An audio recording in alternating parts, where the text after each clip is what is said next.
السلام عليكم يا شباب. كنت عايز اعمل بس ريكاب سريع عن سبوت الاسكالتيشن اوف ذا هارت. ماشي.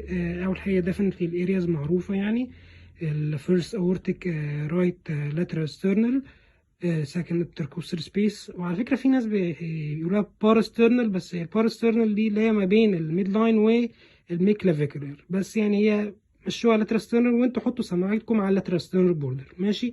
بعد كده البلمونري اريا ليفت سكند لاترال ستيرنال. ماشي. السكند اورتيك اريا اللي بتسمى عليها الاورتيك ريجورج، ده الثيرد لاترال ستيرنال ليفت. بعد كده الترايكاسبيد اريا والماتريال اريا ديفنتلي معروف مكانها. ماشي. ايه الخط اللي في النص ده البير اريا اوف ذا هارت اللي بتسمى عليها البيريكارديال راب في الفورث اند فيفث انتركوستال سبيسز باراسترنال لاين. باراسترنال. ماشي. ده اول حاجه كده ايه بالنسبه للديستريبيوشنز يعني بتاعت الارياز. بالنسبه لتاني حاجه، بس ديفنتلي انت داخل سبوت الاوسكالتيشن لازم تبقى حافظ انواع الميرمرز المختلفه يعني. والميرمرز الهاي يلد اللي احتمال كبير جدا تجي لنا في الامتحان هم الاربعه بتوع الميترال ريجورج، ميترال ستينوزز، اورتيك ريجورج، اورتيك ستينوزز. ماشي. لازم تكون عارف يعني كل الفول كومنت بتاع كل ميرمر من الاربعه ميرمرز دولت، يعني ما اظنش يجيبوا حاجه غيرهم يعني. ماشي. بس وتالت نوت عايز اقولها اللي هو فيه كده نيمونيك انا عملته اللي هو بتاع المرسى، اللي هي ريسيستنت ستافيلوكوكس. ماشي. الميرمرز بتاعت المرسى دي اللي هي الميترال ريجورج والاورتيك سينوزز، ايه اللي بيميزهم؟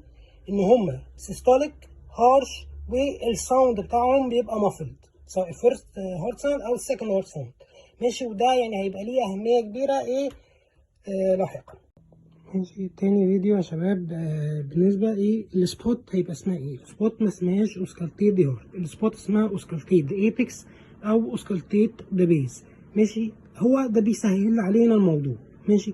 دلوقتي قال لك اوسكالتيت دي ايبكس، انت بينزل لك الديفرنشال دايجنوزز لحاجتين فقط لا غير. ماشي. قالوا هما يا مايترال سينوزز يا مايترال ريجورج.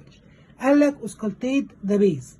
ماشي. بينزل لك الديفرنشال دايجنوزز لحاجتين فككم من البلمونر يعني، بس الحاجتين ما لهمش تالت ان شاء الله، الا هم الاورتيك ستينوزز والاورتيك ريجورج. وكمان على فكره ممكن بيسهل عليك اكتر ويقول لك اوسكالتيد ده فيرست اورتيك اريا.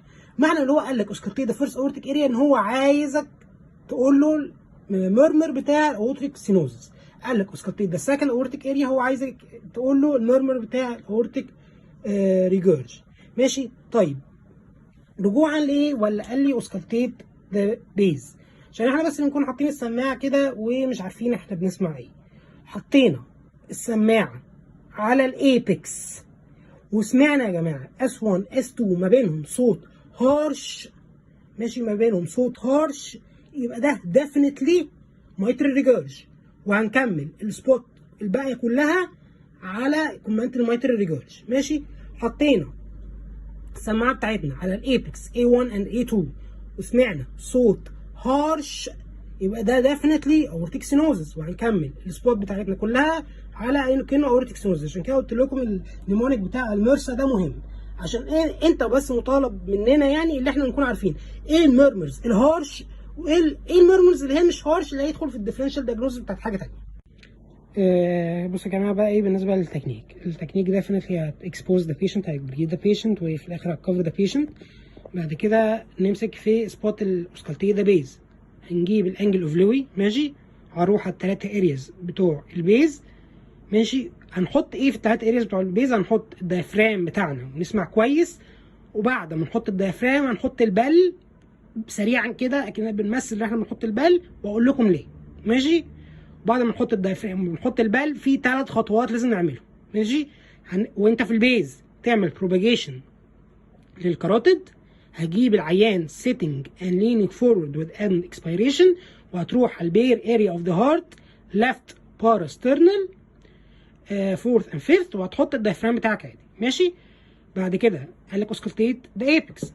هننزل من انجل اوف لوي للميترال اريا. ماشي. نحط الدايفرام ونسمع كويس ده هارش ولا مش هارش. ماشي. وهنقلب برضو كده سريعا نحط البال. بعد كده هنعمل propagation to the axilla. هنجيب العيان left lateral with and expiration. ماشي. وبعد كده برضو هنحط الفريم بتاعنا على البير اريا اوف ذا هارت واقول لكم ليه. بالنسبه بقى ايه يا جماعه للكومنت، الكومنت يا جماعه احنا بنعمل كومنت على 3 حاجات مفيش غيرهم يعني. ماشي، الا وهم S1 S2. ماشي، تاني حاجه الاديشنال ساوند، تالت حاجه الميرمرز. ماشي، انت في البيز، حضرتك في البيز مش مسموح لك تقول غير على S1 ان هو هيرد اور نوت، وقول هيرد. ماشي، بس وانت في البيز هتقول على S2 ده اكستنيويتد ولا هو مافلد. ماشي، حضرتك في الايبكس مش مسموح لك تكومنت خالص على S2 غير انه هيرد اور نوت.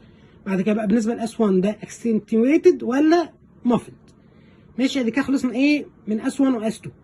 بعد كده بقى عندنا ايه الاديشنال ساوندز. الاديشنال ساوندز يا جماعه احنا عندنا 5 اديشنال ساوندز، الا وهم الميتاليك كليك. والامانه عيانين اللي بيدخلوا في الامتحان كتير منهم بيبقى مركب ميتاليك كليك، احنا مش بنسمعها ومش بنقولها، او بنقول اللي هي نوت هيرد يعني، والدكتور بيزعل عشان هو بيكون عارف ان هو مركب ميتاليك كليك، وانت لازم تبقى سامع الميتاليك كليك دي، عشان الميتاليك كليك دي ولا راحت دي مصيبه يعني. ماشي، بعد كده عندنا الايجكشن كليك بتاعت الاورتيك والبلمونري فالفز. بعد كده عندنا الاوبننج ستاب بتاعت الترايكاسبيد والميترال. بعد كده عندنا بقى ايه الاس 3 and اس 4 جالوب، ودولت هيتسمعوا في حالات اي عيان داخل في هارت فيلير. دولت اللي انا كنت بقول لكم عليهم لازم نحط البال بتاع السماعه في الاريا اللي احنا بنسمع فيها، عشان مش هقول انا للدكتور في اس 4 او اس 3 جالوب او مفيش وانا ما سمعتهمش اساسا بايه بالبال. ماشي، واقول برضو نو بريكارديال راب. طب هتقول ازاي نو بريكارديال راب وحضرتك ما سمعتش في البير اريا؟ لازم تسمع البير اريا. ماشي، ادي كده خلصنا الاس 1 والاس 2 والاديشنال ساوندز. ماشي يا شباب، اخر حاجه الا وهي الكومنت بتاع المرمر. بس في حاجتين مهمين نسيت اقولهم في الفيديوهات اللي قبل كده. ماشي، الكومنت بتاع المرمر ديفنتلي احنا كنا عارفينه ايه بكلمه سكريبت سايت كاركتر راديشن انتنسي بروباجيشن اند تايمينج. ولكن وانت بتقول الكومنت ما ينفعش تقول التايمينج اخر حاجه، التايمينج لازم ولا بد يكون اول حاجه. ماشي، وهنا برضو عايز اقول لكم عن حاجه اللي انا نسيتها، اللي احنا يا شباب في التكنيك بتاعنا احنا على الليفل بتاعنا مفيش حاجه اسمها اوسكالتيت دي هارت سواء في امتحان او بره امتحان وانت مش عامل سينكرونايزنج مع الكاروتيد بالس. ماشي، ده ديفينتلي عشان تقول تعلق على التايمينج. ماشي، احنا مش خبراء قوي عشان نعرف الاس 1 من الاس 2، احنا حرفيا بنعرفه من الكاروتيد. ماشي، لازم واحنا في التكنيك انا نسيت اقول الحته دي اللي احنا نحط ايدينا على الكاروتيد طول ما احنا سامعين. ماشي، نرجع للمرمر. اول حاجه هي نقول التايمينج.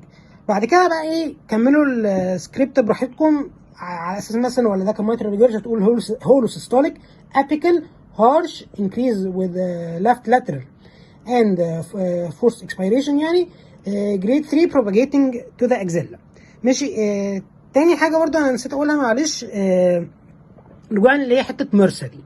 ماشي، انت دلوقتي حطيت سماعتك على الايبكس وسمعت هارش مurmur. ماشي، سمعت هارش مurmur. وانت في الكومنت بتاعك اللي هو اول جزء من الكومنت بتاعك على الاس 1 ديفينتلي هيبقى الاس 1 مافلد. حضرتك ما تقولش ان الاس 1 اكسنتويتد وبعد كده ترجع تقول في المرمر ان هو هارش. ماشي، غلط غلط غلط. ماشي، نركز في حته المرسى دي. حطينا السماعه بتاعتنا على الايبكس سمعنا هارش مurmur، الكومنت بتاعنا الاس 1 1000% مافلد، والاس 2 هيرد او نوت هيرد قول هيرد وخلاص. ماشي، بس حاجه اخيره كنت عايز اقولها لكم ان هو في الريليشن برضو معلش نسيتها، الا وهي موضوع ايه الريليشنز المختلفه. بص، هو اي ابيكال ميرمر بيزيد اناتوميكلي في اللفت لاترال بوزيشن والاند اكسبيريشن، عشان حضرتك بتعمل ايه ديفليشن لللنج، اما الهارت بيتسمع احسن. واي بيزل ميرمر بيتسمع اناتوميكلي، دي حاجه بيور اناتوميكال، بالليننج فورورد والاند برضو اكسبيريشن، عشان حضرتك يعني بتفضي اللنج، والليننج فورورد يعني بيدلق يعني البيز قدام. ماشي، لكن المرمر الوحيد اللي بيتاثر بالريسبيراتوري سايكل الا وهو الترايكاسبيد ريجورج، بيحصل له اكسنتيونيويشن بالانسبيريشن، ودي ساين مهمه اسمها الكارفيلو ساين.